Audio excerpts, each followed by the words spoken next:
Hello and welcome to today's session. Learning Outcome LO1. Understand the key concepts and principles of the law of sale of goods. Today, we will explore an essential area of commercial law, how the law of sale of goods governs transactions and impacts international business.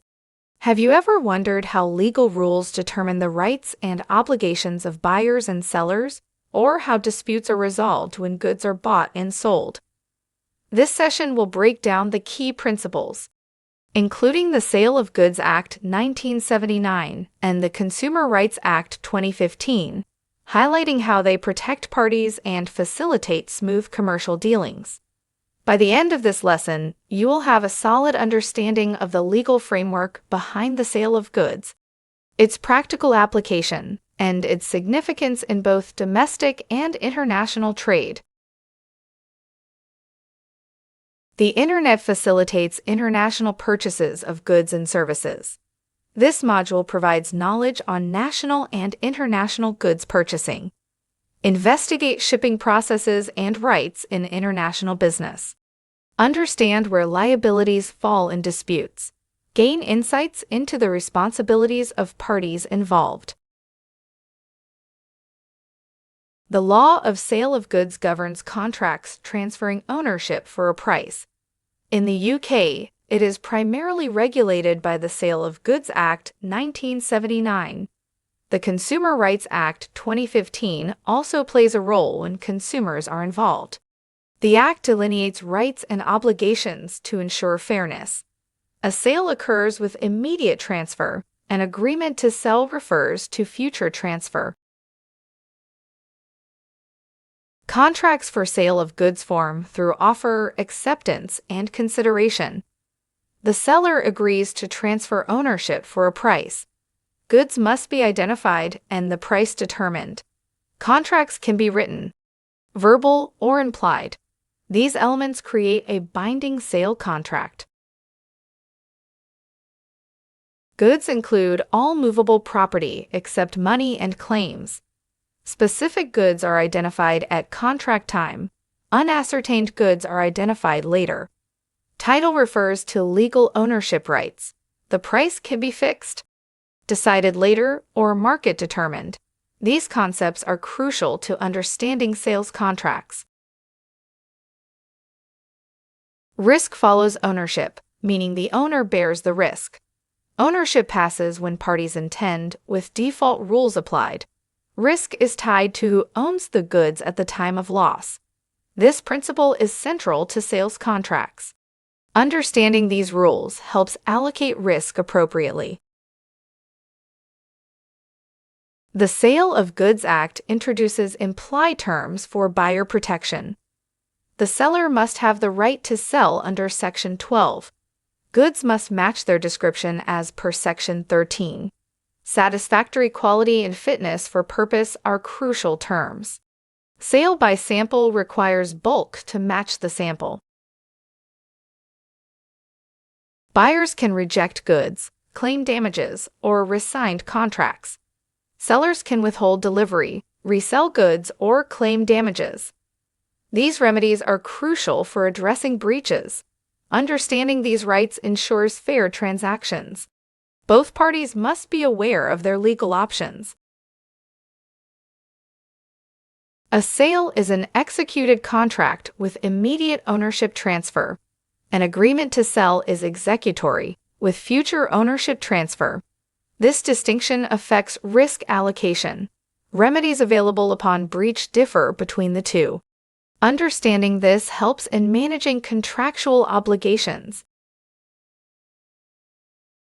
The Consumer Rights Act 2015 updated consumer laws. It simplifies remedies and clearly states rights for faulty goods. Consumers have rights to repair, replacement, or refund. The Act ensures transparency and reliability in transactions. Businesses must adhere to these standards. The law of sale of goods is vital in trade and commerce. It creates a predictable legal environment. Buyers and sellers are safeguarded through defined standards. Fair competition is facilitated by these principles. Understanding these laws is essential for business success. The Sale of Goods Act 1979 governs UK sales contracts. It defines rights and obligations for buyers and sellers. The Act ensures goods are as described and fit for purpose. Implied terms exist unless excluded by agreement. This legislation is crucial for B2B and non-consumer transactions. The Act details contract formation for sales. It distinguishes between sale and agreement to sell. Ownership passes when parties intend, with risk following ownership. Implied terms protect buyers in sales contracts. Remedies are available for breaches under the Act. The Sale of Goods Act has been amended for modern trade. The Sale and Supply of Goods Act, 1994 updated definitions. The 2002 regulations improved consumer rights. The Consumer Rights Act 2015 consolidated consumer protections. These amendments ensure the law remains relevant. Ownership transfer determines risk allocation. Specific goods pass ownership when parties intend. Unascertained goods require identification for ownership transfer. Risk generally passes with ownership, but can be agreed differently. Understanding these rules is crucial for managing contracts. Frustration occurs when unforeseen events make contracts impossible. It terminates contracts without fault from either party. The Sale of Goods Act addresses frustration when goods perish. Timing of ownership transfer affects frustration applicability. This doctrine prevents unfairness in contract enforcement. Frustration is governed by common law and the 1943 Act. The event must occur after contract formation and be unforeseen. It must make performance impossible or radically different. Neither party should cause the event. The contract should not foresee or provide for the event. Retention of title clauses allow sellers to retain ownership until payment. They protect sellers from non-payment risks. Ownership remains with the seller even after delivery. This clause is crucial in credit sales and international trade. It modifies default ownership transfer rules. Retention of title clauses modify property transfer under the Sale of Goods Act. They require clear drafting and incorporation into contracts. Goods must be identifiable and traceable. The clause gives sellers the right to reclaim goods. It is essential for managing credit sales risks. Retention of title clauses vary in complexity. Simple clauses retain ownership until full payment. All monies clauses cover all goods supplied. Proceeds clauses allow claims on resale proceeds. Enforceability depends on clear drafting and proper incorporation. Retention of title clauses protect sellers from insolvency risks. They allow reclaiming goods before full payment. However, they may be unenforceable if goods are unidentifiable. Extended clauses might be treated as security interests.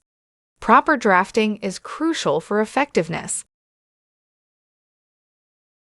In conclusion, we have gained valuable insights. Equip yourself with this knowledge to excel in commerce.